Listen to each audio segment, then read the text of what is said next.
I'm going to talk about the Hermetica.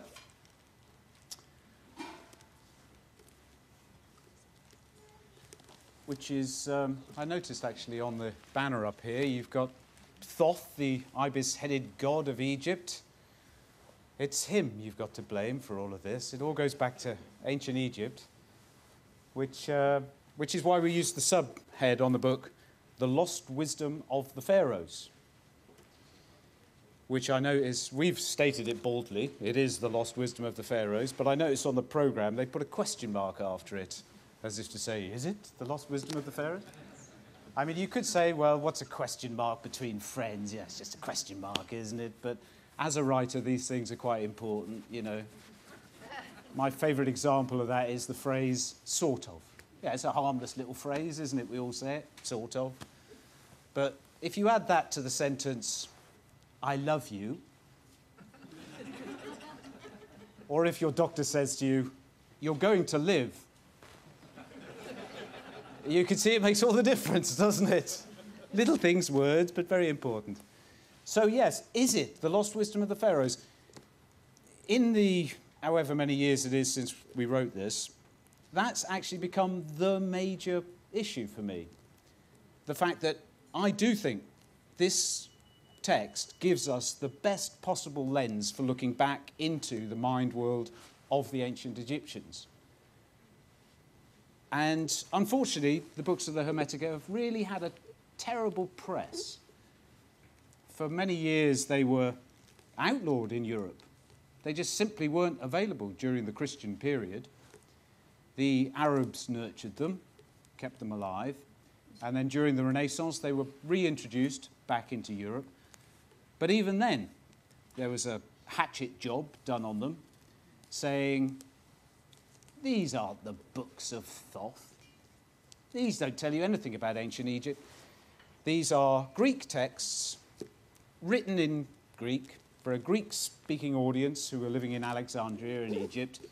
And really, the Egyptian stuff in it, it's just decoration, just ornamentation to give it the impression that it's ancient wisdom. And that's why they've languished in such obscurity for so long. And in fact, until we did our book, they were only available as difficult, impenetrable texts, badly translated by a bunch of 19th century occult obscurantists. And nobody could really understand them. And I first came across them a long time ago, 1978. I was 18, and I got inducted into a Western magical order, which claimed to go back to the famous Golden Dawn, or infamous Golden Dawn. And we used to do these magical path workings, during which I had a most extraordinary experience in the Temple of Thoth. And I was an impressionable young man, and I thought, oh, that's an amazing experience. And that was my first experience. And then 20 years later, when I was doing my MA in Classics, I was lucky enough to get a pass into the British Library, not the horrible one that's now in St Pancras, but the old one that was inside the British Museum. You might remember it, where you can go in there now. And I used to sneak off from doing my rather dull Classics course. And you could order up any book you wanted. I would order up these alchemical books and hermetic books, and they'd be brought to you by somebody wearing white gloves, placed in front of you, and you'd be given a pair of white gloves too. And it was lovely. It was fantastic. I felt like a real scholar. But at that point, I thought, what really needs to happen is these need to be made accessible to people in a way that's easy to understand, but with some information about where they came from and what they are. And out of that came the Hermetica. And I was lucky at the time. I was living in Glastonbury in a lovely old cottage. I thought, Glastonbury, that's the place to do it. And I'd photocopied all these texts, and I was sitting there surrounded, and I started cutting them up into little bits and putting them together to try to get the books as I thought they probably were at their time. Try to restore them into a format in which we could bring some order back into the way they'd been. They were available in all sorts of translations, some of them from the Arabic, some of the... So eventually it all came together, and then I thought, once it was done, and the publishers said, yeah, that's okay, but we've sent it off to an Egyptologist, and she thinks it's okay, but she's not sure about this lost wisdom of the pharaohs. You know, she said, the pharaohs, some of them were remarkably stupid, you know. But we let that pass, and anyway, it got published. So like I say, it's a long time ago now, but I was looking through it the other day in preparation for this. Oh, and thank you, Lucy, for inviting me along to this. Where is she? This is the first time I've been out talking for years.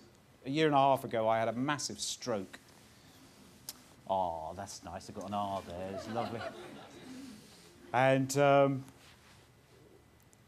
I was already quite reclusive, but that really sort of, that experience, I had 6.5 hours on the operating table. I got a big metal plate in my head and all the rest of it. When I went to see the consultant, he said, how are you? I said, fine. He said, you got any questions? I said, yeah, what are these lumps here? And he went, oh, they're screws. So anyway, so after that, I thought, and my co-author, Tim Freak, was saying, Pete, you should get out and talk on this subject. So when this offer came through from Gary, was it Gary? Where is he? Yeah. And he said, would you go out and do this gig at the Eternal Knowledge Festival? And Tim was going, yeah, get out there, do a talk. So here I am, yeah. And I'm really pleased to be here, and I'm so glad that so many of you have come to listen.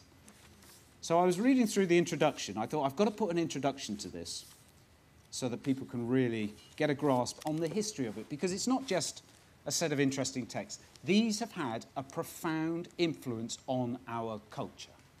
In fact, the very best things of our culture originate from the ancient teachings, which were mediated through the Greeks.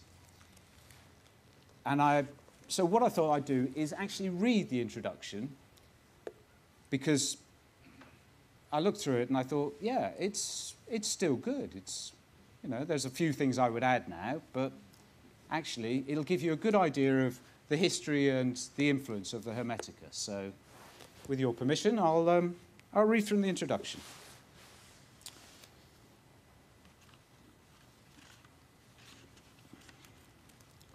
Which starts with, a forgotten spiritual classic. Yeah, I still agree with that. The Hermetica is a collection of writings attributed to Thoth, a mystical ancient Egyptian sage whose wisdom is said to have transformed him into a god. Thoth, who was venerated in Egypt from at least 3000 BCE, is credited with the invention of sacred hieroglyphic writing, and his figure, portrayed as a scribe with the head of an ibis, can be seen in many temples and tombs. And here. Amazing.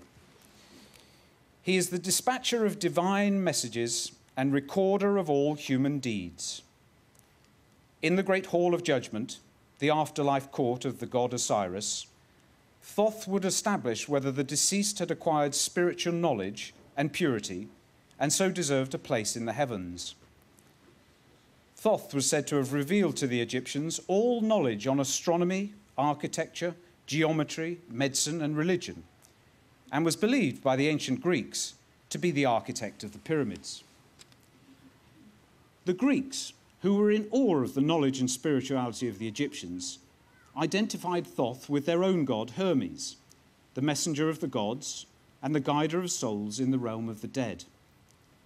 To distinguish the Egyptian Hermes from their own, they gave him the title Trismegistus, meaning thrice great, to honor his sublime wisdom. And the books attributed to him became collectively known as the Hermetica. Although largely unknown today, the writings attributed to Hermes Thoth have been immensely important in the history of Western thought. They profoundly influenced the Greeks, and through their rediscovery in 15th century Florence, helped to inspire the Renaissance, which gave birth to our own modern age.